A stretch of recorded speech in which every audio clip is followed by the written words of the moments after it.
3 years of silence, the Kabita Raina investigation. Picture this. A mother steps out on a hot summer afternoon in India, leaving her phone on the kitchen counter. Just a quick trip to pick up her daughter from school, she thinks. But that simple journey turned into India's most chilling mystery. What happened in those few minutes that made a normal woman vanish into thin air? Her daughter waited at the bus stop, but her mother never came. Her scooter was found abandoned. And then, the police discovered something beneath a bridge that shocked an entire city. A burnt body, dismembered remains, a suspicious shop owner, and a 3-year investigation that gripped the nation. But here's the twist. Just when everyone thought they knew who did it, everything changed. This isn't just another crime story. It's about a mother who left home one day, not knowing she'd never return. It's about a family's desperate search for answers. And most importantly, it's about a case that still haunts India today. In the next few minutes, you'll discover the dark truth behind what really happened to Kabita Raina. You'll see how one small decision changed everything and why this case still keeps people awake at night. Make sure you stick around until the end, because the final twist in this story will leave you questioning everything you thought you knew about justice. If you want more true crime stories that expose the dark side of human nature, don't forget to like this video and hit that subscribe button. Share it with someone who loves solving mysteries, because this is one case that will keep you talking long after the video ends. Now, let's go back to that summer afternoon in 2015 when Kabita Raina made a decision that would cost her everything. The scorching heat of Madhya Pradesh bore down on the streets that August afternoon in 2015. At 1 p.m., Kabita Raina stepped out of her house just as she did every school day. The familiar routine, a quick scooter ride to pick up her daughter from the bus stop, seemed so ordinary that she left her phone behind on the kitchen counter. After all, what could go wrong in those few minutes? But sometimes life changes course in the smallest decisions. Kabita remembered the sari she'd left for stitching at the local shop. I have time, she must have thought, steering her scooter toward the shop instead of the bus stop. It was meant to be a simple detour, a quick errand before reuniting with her daughter. At the bus stop, time ticked by as usual. The yellow school bus arrived with its familiar screech of brakes, and among the stream of children stepping out was Kavita's daughter. Her small backpack bounced as she turned her head left and right, searching for her mother's familiar face in the crowd. But today, the spot where her mother usually stood was empty. A neighbor, there to collect her own children, noticed the little girl standing alone. Concern crossed her face as she watched the crowd of parents and children thin out, leaving Kavita's daughter still waiting. Following her maternal instinct, she approached the child and offered to walk her home, her heart heavy with worry. The scene at home unfolded like a slowly rising tide of panic. Kavita's mother-in-law's face paled when she saw her granddaughter holding the neighbor's hand instead of her daughter-in-law's. "Where is Kabita?" The question hung in the air, heavy with growing concern. The neighbor could only shake her head, explaining how she'd found the little girl alone. When Sanjay Raina returned home from work, the atmosphere had already shifted from worry to fear. His mother's words struck like lightning. Kabita had never returned from what should have been a simple school pickup. His hands trembled as he dialed her number, only to hear her phone ringing somewhere in their own house. Hours crawled by, 2, then 4, each minute adding weight to the terrifying question, where was Kabita? Little did anyone know that this disappearance would shake not just a family, but an entire city. In an unprecedented move, the Madhya Pradesh police force would soon launch their largest investigation ever, putting all other cases on hold unless absolutely necessary. This wasn't just another missing person case, it was about to become one of the most puzzling mysteries the state had ever seen. As night fell over Indore, Sanjay's desperate search echoed through the neighborhood streets. Each unanswered phone call, each shake of a neighbor's head, only deepened his growing dread. When he finally walked into the police station that evening, his voice trembled as he described how his wife had vanished on a routine school pickup. The officer's initial response was frustratingly casual. "These things happen," they seemed to say without words, noting down details with unhurried pens. She'll probably return on her own. But Sanjay knew this wasn't like Kavita at all. Something was terribly wrong. The city soon caught his fear. As days passed, the case exploded into public consciousness. Citizens took to the streets, their voices rising in demands for justice. The police force, perhaps realizing their early mistake, launched into action. Every available officer, from seasoned detectives to rookie cops, joined what would become one of India's most intensive investigations. Meanwhile, in Diwas, 40 kilometers from the bustling streets of Indore, local police made a grim discovery. A woman's body, burned beyond recognition, lay waiting in the shadows. They transported her remains to my hospital in Indore, where she became another piece in this growing puzzle. The phone call Sanjay had been dreading finally came. "We need you to come to the hospital," the officer's voice was gentle but firm. "There's something you need to see." With his heart in his throat, Sanjay made the journey that no husband ever wants to make. In the cold hospital corridor, the police explained their finding. The body was unrecognizable, they warned him, except for one detail, a tattoo on her hand. As Sanjay's eyes fell on that familiar mark, his world crumbled. Through his tears, he managed 3 devastating words. "That's my wife." The news spread through their home like a dark wave, transforming their hope into grief. But this was far from the end of the story. As investigations deepened, shocking revelations would emerge. The arrest of a suspect would come, followed by a court decision that would stun the entire nation. What had really happened to Kabita Raina? The answer would prove more disturbing than anyone could have imagined. The morning after the hospital visit brought an unexpected twist. As Sanjay and his relatives reviewed the belongings found with the burned body, confusion replaced their grief. Nothing, not a single item, belonged to Kavita. Their hearts racing, they took a second look at the tattoo that had seemed so convincing the night before. "No," Sanjay's voice grew stronger. "Kavita's tattoos were different, Om and Ram on her right hand. This isn't her." The realization hit like a lightning bolt. Somewhere out there, Kavita might still be alive. Their relief, though powerful, was short-lived as they faced the reality that she was still missing. The police, perhaps making up for lost time, sprang into action. Meanwhile, Sanjay refused to stay idle. Within hours, missing person posters bearing Kavita's face appeared across Indore's bustling streets, on lampposts, shop windows, and community boards. Taking it a step further, he announced a reward of 25,000 rupees for any information about his wife. Every passing minute felt like an eternity as they waited for someone, anyone, to come forward. But fate had a darker turn in store. On the morning of August 26, just as the city was coming to life, the police radio crackled with news that would freeze the blood of even the most seasoned officers. Near a small bridge, just kilometers from the Raina residence, lay their next lead. But this was no ordinary discovery. Beneath the bridge, hidden in the shadows of a drain, lurked 2 ordinary sacks containing an extraordinary horror. As officers carefully opened them, the full brutality of what lay inside became clear. 6 carefully separated body parts, 3 in each sack, telling a story of unimaginable violence. The remains were rushed to my hospital, where medical staff worked with grim determination to piece together this macabre puzzle. Once their work was done, they made the dreaded call to Sanjay. Once again, he would have to face the task of identifying what everyone feared might be his wife. The investigation had taken a sinister turn, leaving both police and family to wonder, could this finally lead them to the truth about Kavita's disappearance? And if so, what kind of truth awaited them? The moment Sanjay stepped into the hospital room this time, all doubt vanished. There, among the reassembled remains, were the familiar and Ram tattoos he knew so well. The small mole on her neck, the features he had woken up to every morning for years. Everything confirmed what his heart already knew. Kavita had been found, but not in the way anyone had hoped. When other family members arrived to make their own confirmations, the hospital corridor filled with the sounds of grief. The hope they had clung to for days shattered like glass, leaving only the sharp edges of reality. Their Kabita, who had left home for such a simple task, would never return. A city's outrage.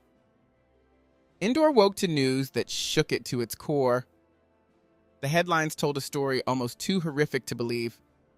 A mother, missing for just 2 days, found dismembered and discarded like trash in a drain. The brutal nature of the crime cut through the city's usual bustle, replacing it with a collective cry for justice. The public's anger burned hot, fueled not just by the murder itself, but by the police's initial dismissal of Kavita's disappearance. Streets that usually hosted festival celebrations now filled with protesters demanding action. Signs bearing Kavita's face and calls for justice replaced the usual advertisements and political posters. The pressure mounted until authorities could no longer ignore it. The investigation deepens under intense public scrutiny. The police force transformed into a singular mission. Special teams formed, each assigned different aspects of the case. Senior officers who usually delegated such work now found themselves conducting interviews personally, determined to make up for lost time.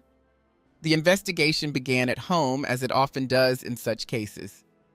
Every family member faced hours of questioning, their alibis examined under microscopes of doubt. From Kavita's mother to Sanjay himself, no one escaped scrutiny, yet after days of intense interrogation, the family's grief proved genuine, their stories consistent. Following the digital trail. With family leads exhausted, investigators turned to technology. They meticulously pieced together Kavita's final movements through a web of CCTV footage, focusing particularly on the crucial area around the school bus stop. Phone records revealed a pattern of calls and contacts, painting a picture of Kavita's daily life and relationships. The investigation spread through the neighborhood like ripples in a pond. Every shopkeeper who might have seen her, every regular face in her daily routine became a potential witness. The vegetable vendor who saved special produce for her, the grocer who knew her usual shopping list, the neighbors who exchanged morning greetings. Each interview added another piece to the puzzle. Then, among the countless names and faces, one stood out. Mahesh Bhairagi. Something about this name made investigators pause, their instincts telling them to dig deeper. The investigation led police back to Imli Chowk, to Kavita's final known destination, that fateful August afternoon. There stood a small shop owned by Mahesh Bhairagi and his wife, Meena. Under questioning, the couple confirmed what investigators already knew. Kavita had indeed visited their shop that day to collect her clothes. Digging into Mahesh's background painted a troubling picture. The seemingly ordinary shopkeeper carried a shadow, a prison stint from 2013 to 2014 for assault, intimidation, and trafficking illegal adult content. This revelation shifted the investigation's momentum, transforming Mahesh from just another witness into something more concerning. Another detail caught the investigators' attention. Mahesh had recently opened a new sari shop adjacent to his boutique. But what raised red flags was its puzzling closure on August 26th, barely a week after opening. When pressed about this unusual decision, Mahesh's explanations came out jumbled and unconvincing, his nervousness evident in every word. Yet despite hours of intense interrogation, solid evidence remained elusive. The police had no choice but to release him, though their suspicions continued to grow. Then came the breakthrough they'd been waiting for. A call about an abandoned scooter at the bus stand parked there for 6 days sent investigators racing to the scene. One look at the registration number confirmed it. This was Kavita's vehicle, silent witness to whatever had transpired that day. The parking lot guard initially seemed an unlikely source of information. After all, how could anyone remember one particular person among the thousands who passed through daily? But when shown Mahesh's photograph, the guard's reaction told a different story. Him, yes, I remember him clearly, the guard said, his face lighting with recognition. The reason? A heated argument over parking the very same scooter, the kind of incident that sticks in one's memory. With unwavering certainty, the guard identified Mahesh as the man who had parked Kavita's scooter that day. The pieces were starting to fit together, forming a picture that grew darker by the moment. Mahesh Bairagi's connection to the case could no longer be dismissed as coincidence. But what exactly had happened in those crucial moments at his shop? And why would he have Kavita's scooter? The parking guard's testimony reignited the investigation, bringing Mahesh Bairagi back into police custody. Yet, despite intense interrogation, he remained a fortress of silence. The lack of CCTV footage in the area proved particularly frustrating. While the guard's statement placed Mahesh with Kavita's scooter, it wasn't enough for a court conviction. Once again, they had to watch their prime suspect walk free. But this time, the police weren't letting go so easily. They launched a massive operation, questioning 177 people in the surrounding area. More importantly, they began tracking Mahesh's mobile phone location, a decision that would prove crucial. The data revealed a pattern: frequent visits to a particular flat, including the day before Kavita's murder. Following this digital breadcrumb trail, investigators raided the apartment, discovering it belonged to Chandra Devra, a close associate of Mahesh. What they found inside turned the case on its head: blood samples spattered across surfaces, a knife, an iron rod with dark stains. In a corner, they discovered burnt clothing, silent witnesses to violence. The forensic team moved through the space methodically, documenting each piece of evidence that strengthened the connection between Mahesh, Chandra, and Kavita's disappearance. With the evidence mounting, the police called a press conference. As cameras flashed and reporters leaned forward in their seats, the horrifying truth about Kabita Raina's final hours began to emerge. The story they unveiled would send shockwaves through the community. The events of August 24th now took on a sinister, new light. When Kabita arrived at Mahesh's boutique that afternoon, she was walking into a carefully laid trap. For months, Mahesh had watched her, his ordinary customer interactions masking a dangerous obsession. That day, he executed his plan with chilling precision, telling her that her clothes were at his flat and offering to take her there. Kabita had no reason to distrust him. She knew Mahesh as a local businessman, a familiar face in the community. She couldn't have known that behind his friendly demeanor lurked something dark and twisted. She couldn't have known that by agreeing to follow him to his flat, where Chandra Devra waited, she was walking into a nightmare. As she climbed onto her scooter to follow Mahesh, her daughter's school bus was already making its way through the city streets. In less than an hour, that little girl would stand alone at the bus stop, waiting for a mother who would never arrive. Inside that flat, a scene of unimaginable horror unfolded. The police investigation revealed that Kavita faced an attack of brutal violence. In the aftermath, the perpetrator attempted to conceal the crime by disposing of her remains beneath a bridge near Imli Chowk, a location that would soon become part of Indore's darkest history. Standing before the press, Mahesh maintained his innocence with unwavering determination. "This is a fabrication," he insisted, his voice steady as cameras recorded his every expression. "The police are creating a false narrative." But investigators had spent 12 painstaking days building their case, gathering evidence they believed would finally bring closure to Kavita's family. The wheels of justice turned slowly. For 3 years, from 2015 to 2018, Mahesh Bairagi sat in a jail cell while the case wound its way through India's legal system. The city of Indore waited, believing that justice would eventually prevail. But on May 26, 2018, the courthouse became the scene of yet another shocking twist in Kavita's story. The judge's words fell like hammer blows in the silent courtroom. Not guilty. The evidence, deemed circumstantial, failed to meet the legal threshold for conviction. Despite the parking guard's testimony, despite the forensic findings in the flat, despite the phone records, none of it created the airtight case the prosecution needed. There were no direct witnesses to place Kabita with Mahesh, no security footage to verify their movements, no confession to seal the case. As Mahesh walked free that day, he left behind a wake of unanswered questions. The city that had rallied around Kavita's family now struggled to understand how such a horrific crime could go unpunished. For her family, the verdict opened old wounds. Their quest for justice, which had seemed so close to resolution, now stretched into an uncertain future. Today, Kavita's case stands as a haunting reminder of the complexities and limitations of the justice system. While investigators believed they had their culprit, the courts required a higher standard of proof, a standard that, in this case, remained just out of reach. Somewhere between these legal technicalities and procedural requirements, a family's closure and a city's peace of mind slipped away. The question that tormented Indore in 2015 still echoes today. Will Kabita Raina's family ever find the justice they seek? And perhaps more disturbingly, how many other cases might end this way, leaving families forever wondering about the truth? This haunting case leaves us with questions that may never be answered. What really happened to Kabita Raina on that August afternoon? While the police believed they had their suspect, the court said otherwise. A mother went missing, a family was destroyed, and somewhere between evidence and proof, justice slipped away.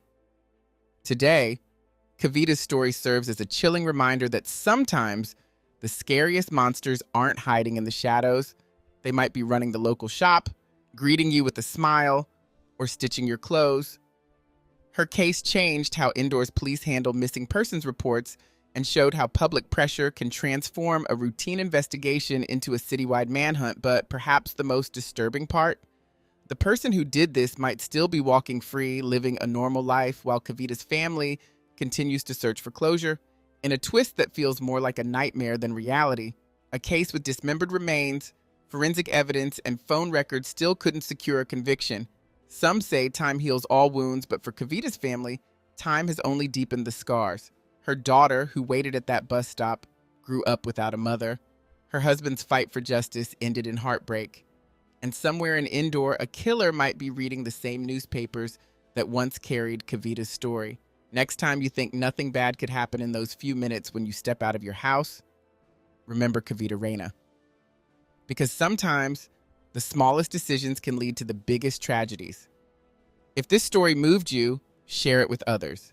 Help us keep Kavita's memory alive, because while the case might be closed in court, the search for truth never ends. See you in our next true crime story, where we'll uncover another mystery that proves truth is indeed stranger and sometimes darker than fiction.